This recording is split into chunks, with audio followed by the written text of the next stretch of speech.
आज हम लोग आज एक ऐसे क्लास में उपस्थित हैं जो हम अपने जीवन में जो लक्ष्य निर्धारित करते हैं, जो उद्देश्य निर्धारित करते हैं, उस उद्देश्य की ओर, उस लक्ष्य की ओर हम कैसे बढ़ें, अपने जीवन में कैसे सफलता प्राप्त करें।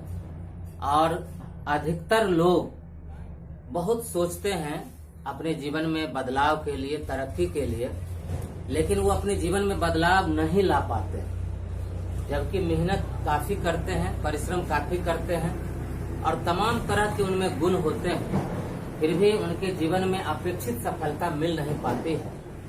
आज हम लोग उसी का विवेचन करेंगे, उसी को समझेंगे और उसी पर बात करेंगे। तो सबसे पहले हम लोग आते हैं कि सफलता आखिर है क्या, सफलता हम किसे कहते हैं। क्योंकि हम जब तक ये नहीं समझते हैं कि सफलता क्या है, सफल होना क्यों जरूरी है और सफल हम क्यों होना चाहते हैं, तब तक हम उसके बारे में कुछ भी बात नहीं कर पाएंगे और कुछ उससे हासिल भी हम नहीं कर पाएंगे। तो मोटा मोटी तौर पर हम अपने जीवन में आसपास के लोगों से या जो लोग सफल हुए हैं अपने जीवन में, उनके जीवन को जब हम देखते हैं तो मोटे तौर पर कुछ बातें स्पष्ट होती हैं और उसके आधार पर हम ये कहते हैं कि सफलता का मतलब है कि हमारे जीवन में समृद्धि आए, हमारे जीवन में सुख आए, शांति आए, आनंद का जीवन हो। तो समृद्धि, उसके बाद है चिंता, तनाव, दबाव रहित जीवन।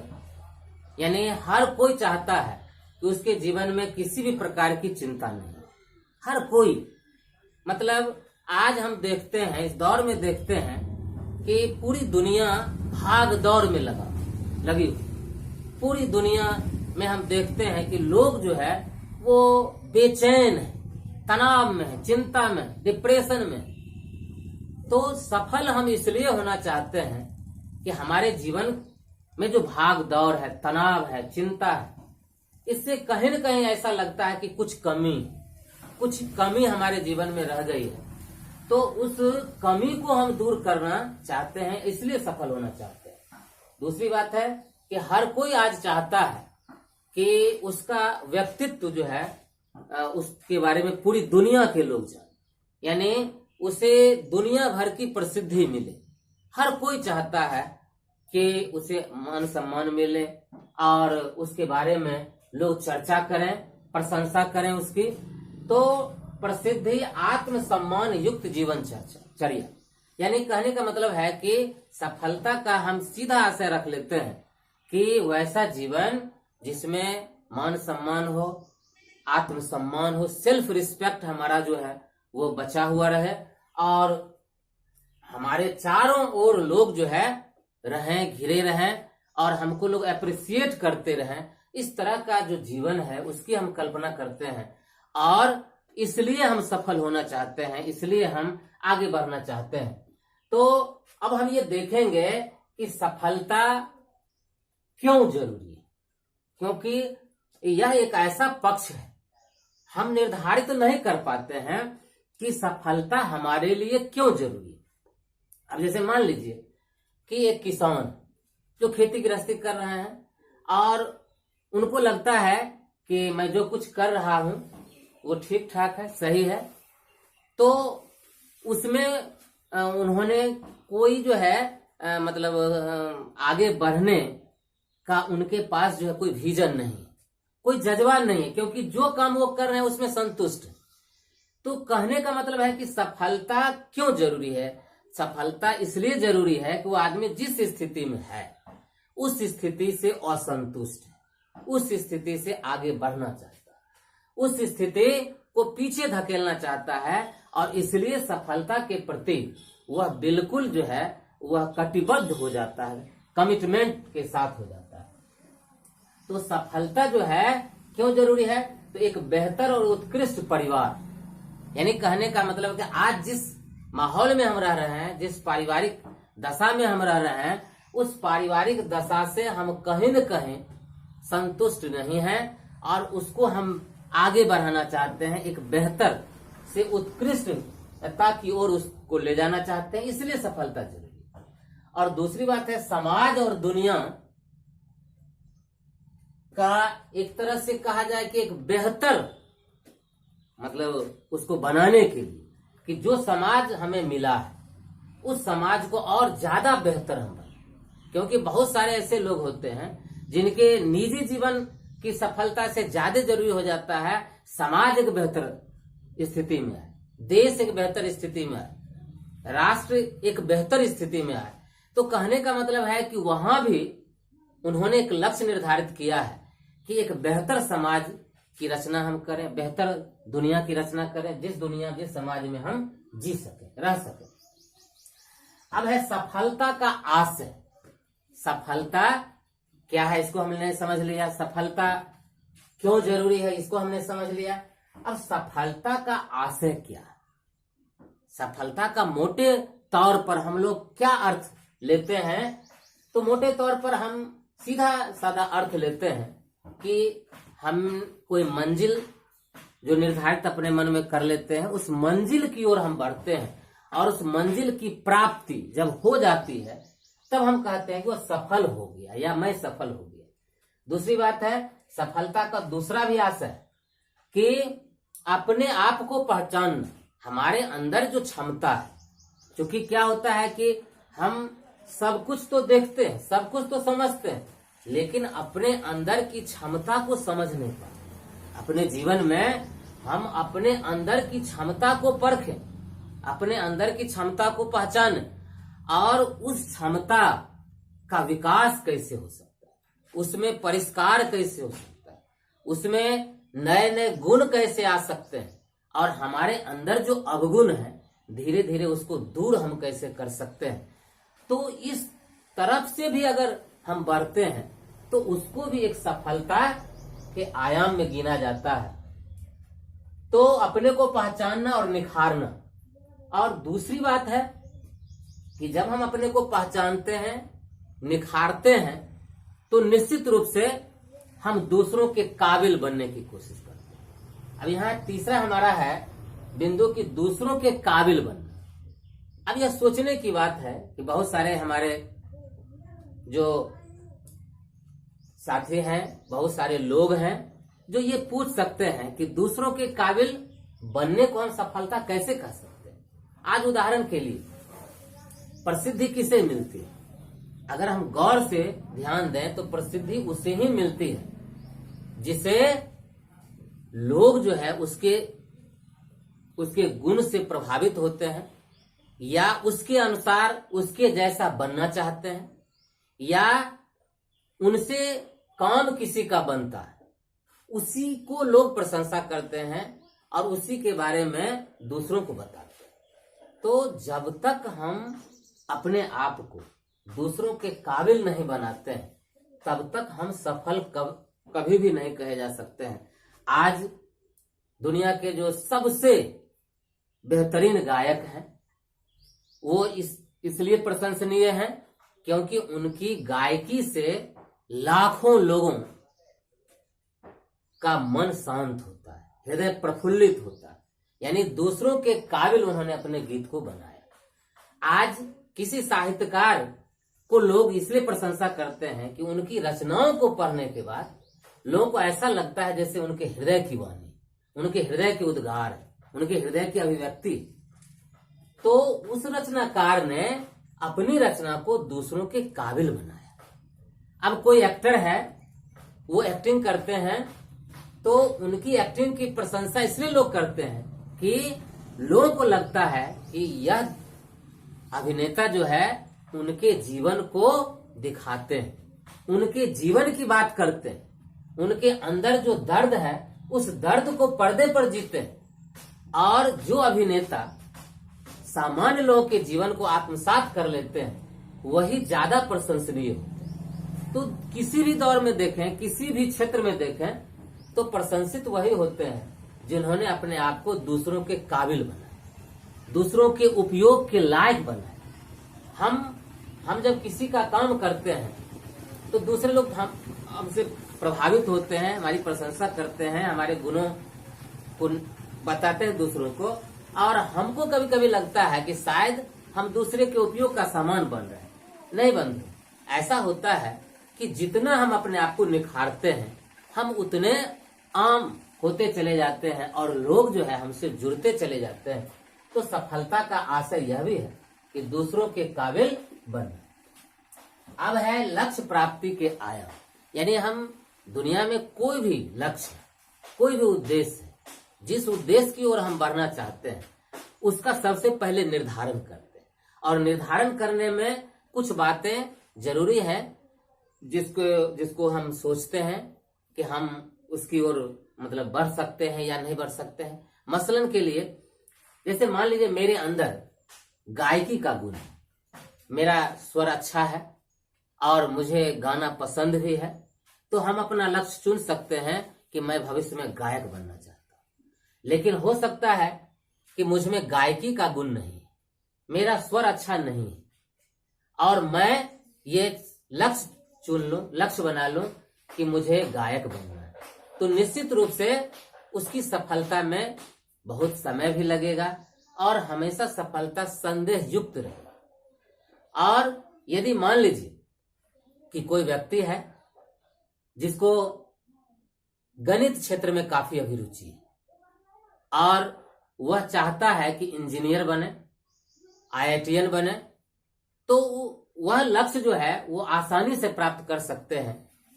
लेकिन अगर किन्हीं को हिंदी साहित्य से अभिरुचि है लेकिन उन्होंने लक्ष्य बना लिया कि इंजीनियर वो बनेंगे, तब उनका लक्ष्य तक पहुंचने में काफी मुश्किलों का सामना उन्हें करना पड़ सकता है।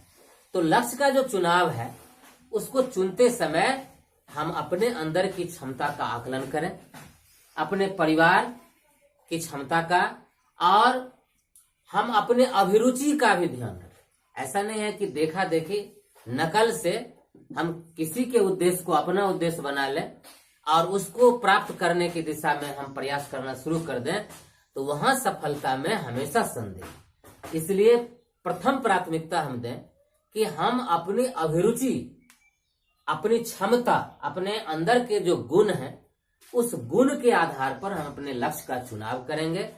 और लक्ष्य का जब एक बार चुनाव हम कर लेते हैं उसके बाद हम उसके जो कुछ स्टेप्स हैं उसकी ओर हम बढ़ते हैं। जैसे पहला स्टेप है स्पष्ट और सुविचारित लक्ष्य, लक्ष्य को समझना और उससे जीना। हमारा जो लक्ष्य हो वह स्पष्ट हो और सुविचारित हो। अब जैसे मान लीजिए एक उदाहरण के लिए कि हमने लक्ष्य बना लिया कि हमें अमीर बनना है, तो अमीर बनने के लिए कई काम है। किसी भी काम को हम करके अमीर बन सकते हैं। मसलन व्यापार करके भी अमीर बन सकते हैं, नौकरी करके भी अमीर बन सकते हैं, कोई बड़ा पदाधिकारी बन के भी हम अमीर बन सकते हैं, उद्योगपति बन के अमीर बन सकते हैं, नेता बन के अमीर बन सकते हैं, या मान लीजिए कि बहुत बड़े पैमाने पर खेती का व्यवसाय करके भी हम अमीर बन सकते हैं। तो यहाँ जो हमारा लक्ष्य है वो स्पष्ट नहीं, यहाँ हमारा जो लक्ष्य है वह एक बिंदु पर नहीं आ पाया। तो अगर इस लक्ष्य की ओर कोई व्यक्ति बढ़ते हैं, जैसे मान लीजिए कि कोई अमीर बनना चाहते हैं, उन्होंने सबसे पहले व्यापार करना शुरू किया क्योंकि लक्ष्य है अमीर बनना। अब व्यापार उन्होंने महीना, 2 महीना, 6 महीना, साल भर किया और कुछ कठिनाइयां आई। शुरुआती दौर में हर चीज में कठिनाई आती है, कुछ कठिनाइयां आई। अब उन्होंने क्या किया कि ये सोचा कि शायद व्यापार मेरी किस्मत में नहीं है, या व्यापार मुझसे नहीं हो सकता है, या व्यापार के लायक मैं नहीं हूं। अब उन्होंने लक्ष्य बदल दिया। अब सोचा कि अमीर ही तो बनना। ऐसा करते हैं कि बड़े पैमाने पर खेती कर लेते हैं, सब्जी की खेती उगा लेते हैं या कोई नकदी फसल उगा लेते हैं। अब उन्होंने जोर शोर से खेत लिया, ठेका लिया, पट्टा में खेत लिया और खेती करना शुरू कर दी। 1-2 फसल खेती करने के बाद खेती भी उनके लिए कठिन मालूम हुआ, फिर खेती को छोड़ दिया। अब तैयारी में लग गए, अब उनको पदाधिकारी बनना है। क्योंकि लक्ष्य उन्होंने रखा अमीर बनना, तो पदाधिकारी बनने के बाद भी अमीर बन सकते हैं। अब पदाधिकारी बनने की तैयारी करने लगे, साल भर तैयारी किए, फिर उनको कठिन लगा, फिर उन्होंने चेंज कर लिया। इस तरह से क्या होता है कि लक्ष्य हमारा जब सुविचारित नहीं है और फोकस्ड नहीं, एक बिंदु पर केंद्रित नहीं है, तो हम भटक सकते हैं और भटकाव आ सकता है। साथियों, ऐसा है अभी के दौर में कि लगभग लोग जो है इसी बीमारी से ग्रसित है, इसी से परेशान, क्योंकि उन्होंने अपने लक्ष्य को केंद्रित नहीं किया। अब जैसे मान लीजिए किसी को प्रसिद्ध होना है, उनका लक्ष्य है कि मुझको जीवन में प्रसिद्ध होना। अब प्रसिद्ध कई तरीके से हो सकते हैं, गायक बन के हो सकते हैं, एक्टर बन के हो सकते हैं, टीचर बन के हो सकते हैं, प्रोफेसर बन के हो सकते हैं, पदाधिकारी बन के हो सकते हैं, साहित्यकार बन के हो सकते हैं। ये सारे चीज हैं जो प्रसिद्ध होने के उपाय। अब पहले उन्होंने आजमाया किस्मत साहित्यकार के लिए, 2-4 कविताएं लिखी, उनकी कविताएं लिखी तो सही, लेकिन उनकी प्रसिद्धि उतनी नहीं मिली। अब उस कविता को लिखना उन्होंने छोड़ दिया, गायकी क्षेत्र में उतर गए, गाना शुरू कर दिया, 2-4-10 गीत गाया। उसके बाद उनको लगा कि इसमें भी प्रसिद्धि नहीं मिल पाएगी, तीसरा क्षेत्र चुना। वहां भी यही बात कि उन्होंने अपने लक्ष्य को टारगेटेड नहीं किया। तो यहाँ साथियों जरूरत है कि अपने लक्ष्य को पहले पहचाने, और लक्ष्य को पहचानने के बाद एक फोकस पर आना कि किस क्षेत्र को हमको चुनना है, और उस क्षेत्र में भी हमको किसी खास स्पेशल चीज पर ही फोकस अपने आप को करना। तो यही चीज है, लक्ष्य को समझना और उससे जीना। अब जैसे मान लिया किसी ने लक्ष्य बना लिया कि डॉक्टर बनना। अब डॉक्टर बनने का जो लक्ष्य है तो हम तो निर्धारित कर लिए, लेकिन हम डॉक्टर का जो जीवनचर्या है उसको देखना हम शुरू नहीं किए, और उसका जो जीवनचर्या है उसके जीवनचर्या से हमारा जीवनचर्या मिल ही नहीं रहा है। अब एक डॉक्टर की कल्पना करें, सवेरे उठते हैं, किस तरह से तैयार होते हैं और उसके बाद अपने काम में वो लग जाते हैं, पेशेंट के साथ वो ट्रीटमेंट में लग जाते हैं, और किस तरह से उनका जो व्यस्त शेड्यूल है वो चलता रहता है, रात तक चलता है। तो इसी तरह से अगर कोई स्टूडेंट अपने आप को डॉक्टर की जिंदगी जीना शुरू कर दे, उसी तरह के रूटीन में अपनी पढ़ाई को शुरू कर दे, तो निश्चित रूप से एक समय ऐसा आएगा कि वो डॉक्टर बिल्कुल बनने के कगार पर पहुंच जाएगा, डॉक्टर बन जाएगा। इसी तरह से किसी ने अपने लक्ष्य को चुना कि मुझे आईएएस बनना है। अब आईएएस का जो जिंदगी है, उसका जो रूटीन है, उस रूटीन को, उस जिंदगी को वो जीना शुरू कर दे, तो निसंदेह उस व्यक्ति को सफलता मिलेगी।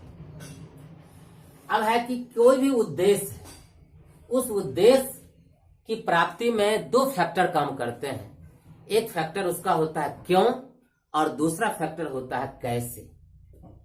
क्यों का मतलब हुआ कि वो चीज क्यों बनना चाहता है, और क्यों यदि काफी मजबूत है, काफी स्ट्रांग है, तो कैसे कितना भी कठिन होगा वो आसान हो जाएगा अपने आप। अब क्यों, अब जैसे मान के चलिए किसी ने अपने जीवन का लक्ष्य बना लिया तो उसे आईएएस बनना है। अब आईएएस उसे क्यों बनना है, आईएएस बनने के पीछे रीजन क्या है। बहुत सारे जो आईएएस बने हैं उनके जीवन को आप देखे होंगे तो उनका जो क्यों है वो काफी स्ट्रांग था। किसी ने अपने पिताजी की स्थिति को देखा, उनकी कल्पना को देखा, उनके सपने को देखा, और उनके मन में, उस युवक के मन में ठन गई कि मैं अपने पिताजी की जो आर्थिक स्थिति है उसको दूर करने के लिए मैं आईएएस बनूंगा। क्योंकि मेरे पिताजी का सपना है, उस सपना को जीने के लिए मैं आईएएस बनूंगा। कभी किसी युवक को आप लोगों ने देखा होगा कि वो अपने अंदर एक दृढ़ स्वरूप में क्यों का बीज जो है रोप देते हैं। अब जैसे मान लीजिए कि हम अपने अंदर क्यों का बीज किस तरह से उगा सकते हैं, या किस तरह से हम अपने बच्चों को क्यों का बीज दे सकते हैं। अब उसके लिए है कि यह क्यों जो है उन्हीं लोगों के हृदय में स्वरूप धारण करता है जिनके पास संवेदनशीलता होती है। अब जैसे मान लीजिए उसके पिताजी कहीं जा रहे हैं, या वही युवक कहीं जा रहा है और किसी ने ताना मार दिया कि उसके पिताजी ही किसी पदाधिकारी से अपमानित हो गए। वो लड़का देखता है और मन में ठान लेता है कि मैं भी ये पदाधिकारी बन के दिखाऊंगा। उसी दिन से उसके दिमाग में ये क्यों का बीज धारण कर लेता है। या किसी युवक ने देखा कि कोई कलेक्टर साहब आए, कोई एसपी साहब आए, कितनी मतलब इज्जत है, कितनी शान से वो आते हैं और किस तरह से लोग आगे पीछे उनके करते हैं, और इस चीज को देख करके अभिभूत होते हैं। या किसी पत्रिका में इंटरव्यू को उन्होंने पढ़ा, उनके जीवन की कठिनाइयों के बारे में पढ़ा, और इसके बाद अपने जीवन की कठिनाई से वो मिलाता है। उसको लगता है कि यही तो मेरे जीवन में भी है, और ये जब बन गए तो मैं भी बन सकता हूं। तो वहां भी क्यों का बीज जो है वो जम जाता है। और क्यों का बीज उसी के हृदय में जमता है जिसमें स्वाभिमान है, जिसमें संवेदनशीलता है, जिसमें लगनशीलता है, जिसमें धैर्य है, जिसमें शिष्टाचार है, जिसमें चारित्रिक गुण है, जिसमें नैतिकता है। ये सारे अच्छे अच्छे गुण जिनके हृदय में हैं, उनके हृदय में यह क्यों का बीज जो है बड़ी आसानी से जम जाता है। आप देखेंगे कि बहुत सारे लोग हैं जो एक बार डिटरमाइंड होते हैं कि मुझको ये बनना, लेकिन उनका डिटर्मिनेशन बार बार टूट जाता है। वो बार बार अपने लक्ष्य से भ्रमित हो जाते हैं, क्योंकि उनके अंदर जो क्यों का बीज है वो सही रूप से धारण नहीं किया है। तो क्यों का बीज हम अपने अंदर धारण करें, और जब क्यों मजबूत हो जाएगा, यही सफलता का आधार है। और फिर कैसे की बात आती है, यानी हम कैसे बने, अपने लक्ष्य तक हम कैसे पहुंचे, इसकी बात बाद में आती है। और जब क्यों मजबूत है तो कैसे कितना भी कठिन क्यों न, साधन कितना भी कठिन क्यों न, यदि दिल्ली पहुंचना हमारे लिए बहुत जरूरी, एकदम इमरजेंसी है, तो चाहे जैसे भी हो, चाहे टेम्पो पकड़ के हो, साइकिल से हो, मोटरसाइकिल से हो, जीप से हो, कार से हो, ट्रेन से हो, पैदल हो, जैसे भी हो, लेकिन लोग दिल्ली पहुंच ही जाते हैं। तो क्यों हमारा बिल्कुल स्ट्रांग हो, और कैसे हम आसानी से हासिल कर सकते हैं। और कैसे जब हम हासिल करना चाहेंगे तो उसमें भी कभी कभी कुछ रुकावटें आती हैं, और संक्षेप में हम उन रुकावटों की चर्चा भी कर लेना चाहेंगे। ये रुकावटें किस तरह से आती हैं और किस तरह से हमें प्रभावित करती हैं। कैसे में, जैसे लक्ष्य प्राप्ति हेतु योजना निर्माण। कोई भी लक्ष्य है, उसकी प्राप्ति में जब तक हम योजना नहीं बनाएंगे तब तक उसकी प्राप्ति नहीं होगी। चरणबद्ध योजना हम बनाते हैं। हम एक, अब जैसे मान लीजिए कि आईएएस बनने का हमारा लक्ष्य है, और एक योजना हम बनाते हैं कि किस स्टेप से, किस योजना से, किस कैटेगरी से कौन सा विषय लेंगे, कितने घंटे की पढ़ाई करेंगे, और मतलब उसके लिए स्टेप बाय स्टेप हमारा किस तरह से विकास हो सकता है। तो वो एक स्टेप हम बनाते हैं।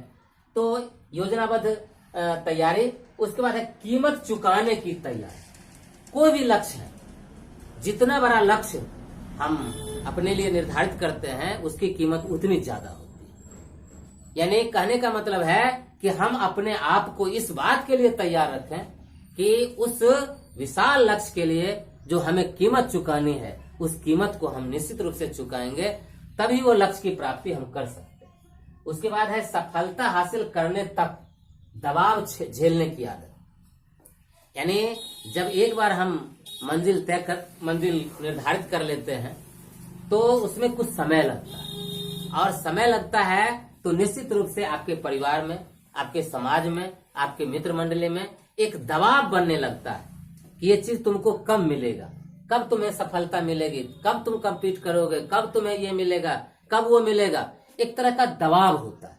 तो दबाव झेलने की जो क्षमता है अपने आप में डेवलप करें। बहुत सारे लोग जो है उसी दबाव को झेल नहीं पाते, और बहुत कम समय में ही टूट जाते हैं और अपने रास्ते को बदल लेते हैं। उसके बाद है पूर्व प्रदर्शन के आधार पर स्व मूल्यांकन एवं अपने ऊपर गर्व का भाव। यानी हम आज से एक सप्ताह पहले हमारा जो प्रदर्शन है, हमारा जो परफॉर्मेंस है, उसकी तुलना आज के प्रदर्शन से जब हम करते हैं तो हमारे अंदर जो है एक आत्मबल आता है।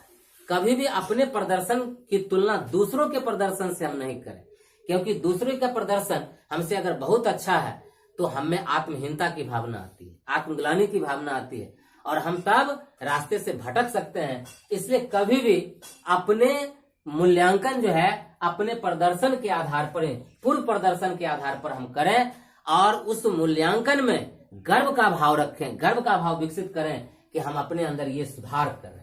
सकारात्मक अभिवृत्ति, कोई भी काम दुनिया में है, जब तक पॉजिटिव एटीट्यूड नहीं रहेगा, किसी भी घटना के दो पक्ष होते हैं, नकारात्मक और सकारात्मक। सकारात्मक पक्ष को जब लेके हम आगे बढ़ते हैं तो हम सफलता के रास्ते पर होते हैं और नकारात्मक पक्ष को लेके आगे बढ़ते हैं तो हम सफलता के रास्ते को छोड़ देते हैं। उसके बाद आई कैन डू इट का भाव, हर हमेशा हम ये सोचें कि मुझ में ऐसी क्षमता है, मैं ये काम कर सकता हूँ, मैं ये काम कर सकता हूँ। कभी भी पेसिमिस्टिक होने की जरूरत नहीं है, ऑप्टिमिस्टिक हो, आई कैन डू इट का भाव रखें। उसके बाद हतोत्साहन का प्रबंधन, दुनिया में बहुत सारे लोग हैं जो आपको हतोत्साहित करेंगे, आलोचना करेंगे, तो बहुत सारे लोग जो है आपको कहेंगे कि ये चीज नहीं होता, यही कर लो, यही कर लो, यही कर लो, ये कठिन है, तो हतोत्साहित करते रहते हैं। तो उसका हम प्रबंधन कैसे कर सकते हैं, उसको मैनेज कैसे कर सकते हैं, अपने अंदर ऐसी क्षमता डेवलप करें कि किसी के हतोत्साहित करने से भी हम हतोत्साहित न हो, प्रोत्साहन की भावना हमेशा बनी रहे। उसके बाद जीतने का जो जिद है वो जिद का होना भी बहुत जरूरी है। यदि कोई मन में ठान ले कि मुझे ये करना है और जब तक मैं इसे हासिल नहीं करूंगा मैं नहीं रुकूंगा, वो हासिल कर ही लेगा। तो जिद का होना, सेल्फ कमिटमेंट का होना जरूरी है। उसके बाद असफलता के डर से मुक्ति, यानी कोई भी व्यक्ति है वो हमेशा मन में सोचेगा कि कहीं मैं इसे नहीं कर पाऊं, कहीं मुझे ये नहीं मिल पाए, कहीं मैं ये नहीं हो पाऊं, तब क्या होगा, तब क्या होगा।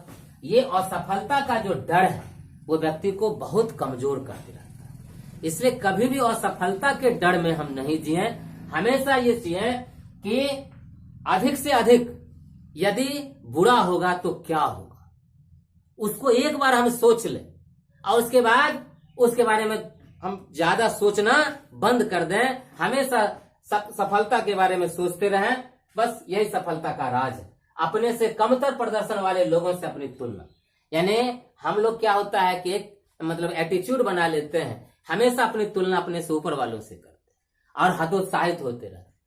अपनी सफलता की तुलना, बहुत सारे लोग ऐसे हैं जो हमसे कमतर प्रदर्शन कर रहे हैं और वो भी संघर्ष कर रहे हैं। तो ऐसे लोगों का हम इतिहास पढ़ें, ऐसे लोगों की कहानी पढ़ें जो विपरीत से विपरीत परिस्थिति, हमसे भी ज्यादा संकट का सामना करके भी उन्होंने अपनी राह बनाई है, अपनी मंजिल तय की है। तो निश्चित रूप से अगर इन सारी चीजों का हम ध्यान रखें तो हमें सफल होने से कोई रोक नहीं सकता। और निश्चित रूप से अभी तक आपने इस चैनल को सब्सक्राइब नहीं किया है तो निश्चित रूप से सब्सक्राइब कर लें और आप लाइक करें, शेयर करें और कमेंट्स करें। यही आपके कमेंट्स हमारे उत्साह को बढ़ाता है। बहुत बहुत आभार, बहुत बहुत धन्यवाद।